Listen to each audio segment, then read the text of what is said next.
23. We have our first pit visitor now. Super early. This is, yeah, very, very early. My GCSE mathematics is telling me there is still a long way to go in this race, and he's going to have to make not only his tank of fuel lost the last time, but a set of tyres as well. That's very confident on those Michelins. But as we get to that point where the GT500 leaders are amongst the GT300 leaders, this is where it gets a little bit lively as the BRZ is just passed by the number 23. That could work really well, you know, Sam, because he's now not losing time. Look at the amount of time Quintarelli's losing as he cuts through P sort of 4, 3, 2 and 1 and the GT300 field. But there's 59 laps to go there, Rob. It's just too far. That's an awful lot of tyre life to survive. Yeah, it's huge. It's huge. I wonder if they're thinking that a safety car might come out or have a full course yellow at some point. It's not going to happen now. I mean, it would have happened already. Nick Cassidy there, Jan Mardenborough's flatmate. The two of them, very unusual situation in Japan. You have the two foreign drivers, Gaijin drivers, the Jan Mardenborough and Nick Cassidy, together in Shinagawa in Tokyo. I'm going to say safety in numbers, but I know it's naughtiness in numbers. And allegedly, Jan Mardenborough's mum's probably listening. So yeah, morning, Leslie, and we won't talk about it. Yeah, well, Jan's very well behaved and has very nice glasses. You can see a video of Jan's life in Japan on Nismo TV, and it's a brilliant video, and it was a lovely meal, wasn't it? I think Cho's nodding, and I think Aid, you were there as well, were you? No, Aid, you missed out on that meal, yeah. So we're just talking to our producers in the back of the Nismo bunker here, who some of us were in the. You can see us in the video having a very nice meal. But if you want to see what Jan Mardenborough's life in Japan is like, tune into Nismo TV. But somebody who is not going to be happy is Ronnie Quintarelli, who's got a drive-through penalty. Now, is that for passing under yellow? I don't think he did, though. I don't think he passed under yellow. Could he be guilty of boxing in Nick Cassidy under yellow? Again, a morally hazardous manoeuvre, perhaps. I don't think there was a moral. So here's the yellow flag area, double wave yellows. He was battling with the Red Bull Toyota, you can see behind him. And the Red Bull Toyota didn't have an overlap, I don't know. I think that's a very harsh penalty. And you saw Suzuki-san from Nismo's expression there on the pit wall, and I think he agrees with me.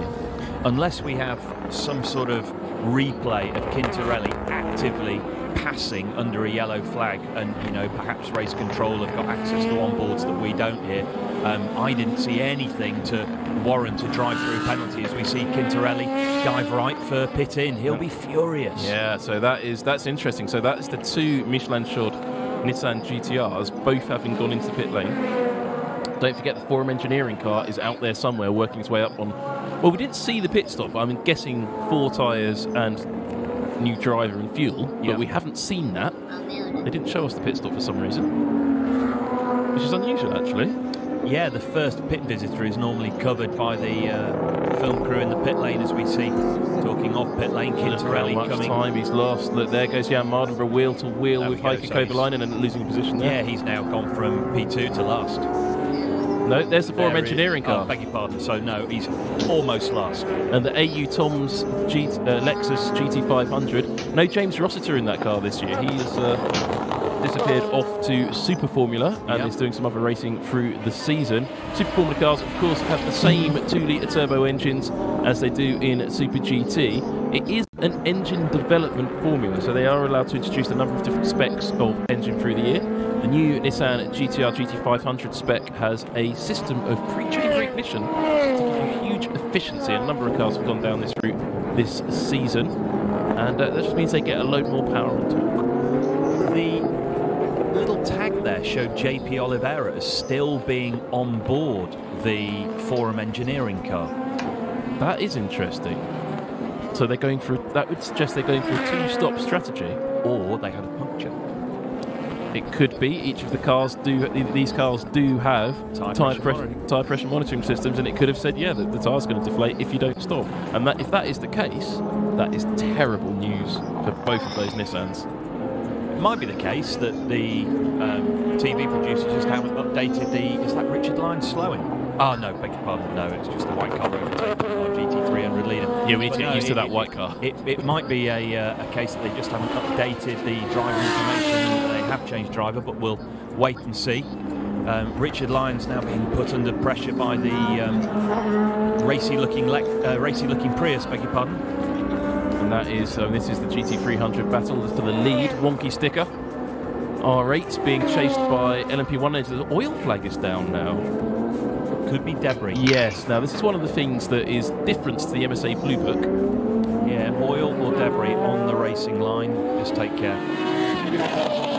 John Prince, who's a regular follower on Nismo TV, if you want us to interact with you on Nismo TV, just leave comments. He says, when you get a drive-through penalty, you don't think anything's gone, can the team go complain to the officials, or is it too late? If your name's Tom Walkinshaw, you attempt it. His son Sean is in the car, so he can't attempt that. No, you can't. Your penalty's a penalty. You'd have to take it. Yeah. And that is what happened. We don't really know what's happened to the forum engineering car. We're waiting for an update. Maybe Andre O'Connell is tuned in and will update us on that. Quite why JP Oliveira is still at the wheel of that car is a surprise, but it certainly wasn't a penalty. So maybe it was that puncture, and that has destroyed their race, giving us a very different look to the top of the field. Right now it's all about the GT300 battle for the leaders. Jenson Button makes his way past. Probably still wondering, still shocked by the fact that there's Mintzilla. The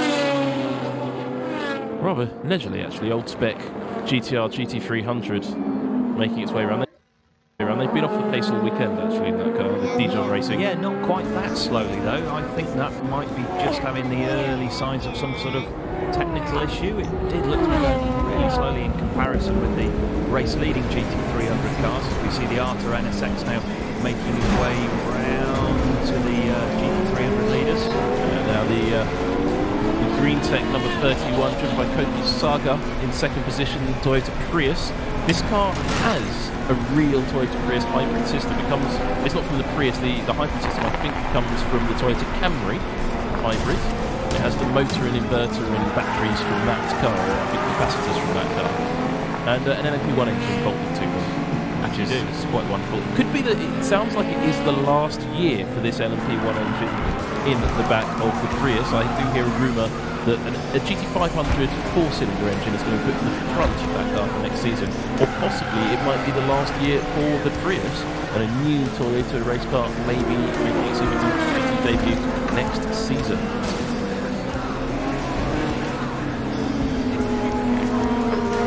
And the number 23 got a penalty for a jump start. That's a bit harsh. On lap 28? Yeah.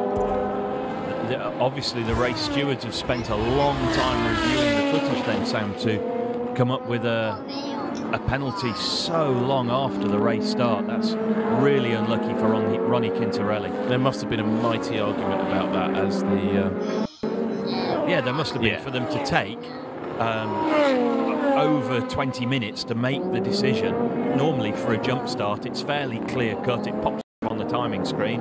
Bosh, in you come. Drive-through penalty within 2 or 3 laps, and I think that's extremely harsh to say it was a jump start, considering he was in 4th or 5th on the grid. Correct.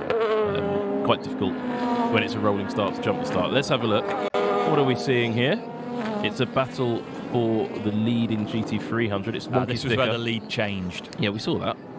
That was quite a long time ago. As was the jump start. Yeah, I think the perhaps might have had a tea break to watch that again. It's a different angle to what we saw before, but yeah, very neat, good move. And there is Richard Lyons in the 21 Audi R8 with a wonky sticker being harassed by Koki Saga in a Toyota Prius. I think we're just getting to the point now. I had lap kind of 32-33 in my head for scheduled single-stopping pit stop window pit visitors coming in, so we're getting to the point now where we could be flicking our interest down to the pit lane to watch the first of the cars coming in to take not only fuel and tyres but also to make their driver change. The Prius did not see the Epson NSX coming up behind it, and the Epson NSX of course got the number 23 Ronnie Quintarelli on a mission behind that, and he's not happy where he is. And there's the Forum Engineering car, JP Oliveira, behind that, who has made a stop, but we don't know entirely what for. Ronnie Quintarelli stopped for a drive-through penalty, but it's interesting because JP Oliveira can't have stopped for very long. No. 3 abreast as they come round the hairpin, coming down to revolve the corner. Richard Lyons right in the mix there with the GT500 cars. He had a little look down the inside of JP Oliveira there for a moment. We're about to get a first look at the Mugen-backed NSX GT500. There it is, the motor sticker just behind the Prius. First time we've seen that car. Yeah, they've been having an absolute shocking weekend, actually. Really off the pace here at Yokoyama for some reason. There are... Oh, you can see it moving around there. I don't know if that's driver error or just tyres completely shot. We're still about 6, 7 laps from an ideal pit stop window. But side by side there, the Motul car, just look at the way it just accelerates past the Prius and the R8. Koki Sagas needs to do something about this now. He's going to be losing time. Yeah, you get the feeling the Audi is really starting to hold him up now, and he needs to make a move on Richard Lyons and then try and capitalise on perhaps some clean air running before then handing over the car to his teammate. Now, there's a big shuffle of the order in the top 10 in GT300. I didn't quite see who that was. There you go, it's shuffling down. I think the GT300 may be starting their pit stop cycle, but we're just not seeing it at the moment on the TV feed. It's not the front runners, and anyway, this is far too exciting to watch without it. Now, where is he going to get? Where is the Prius going to get this move done?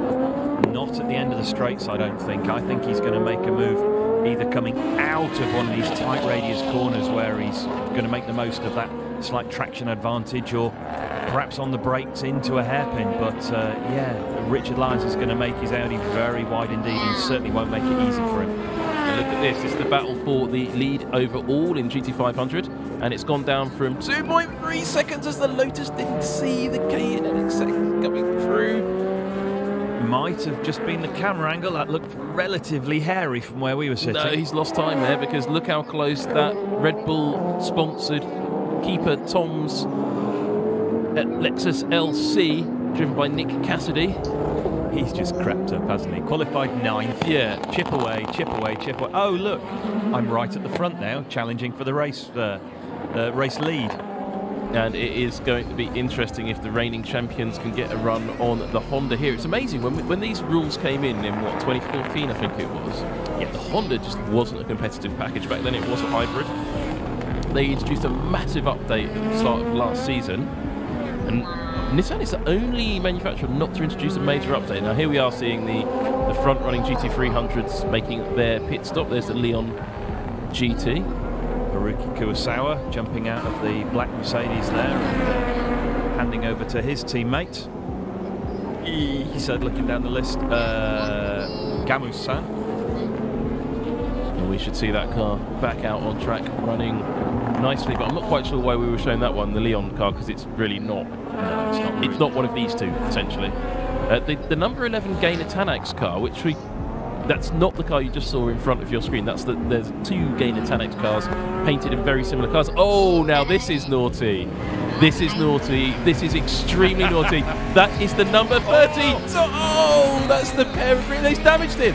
He's damaged him. That is a definite driving moral hazard. So what you saw there was the number 30 Toyota Prius. There are 2 Priuses, Prii, in this race, and the number 30 is traditionally a lot slower than the 31, which is Koki Saga there. And look, he's waited for the R8 to come up, and he's deliberately blocked him and let his teammate through. And now the R8 there is a meat in a Prius sandwich. Yeah, and Richard in the Audi, Richard Lyons, has picked up a little bit of damage. Perhaps it's just bodywork on the tyre that might clear, but yeah, that was a relatively hard thump on the right rear corner of the Audi, and on the front as well. Yeah, I'm just looking for little wisps of tyre smoke from that car now. Maybe they're trying to make the sticker go straight.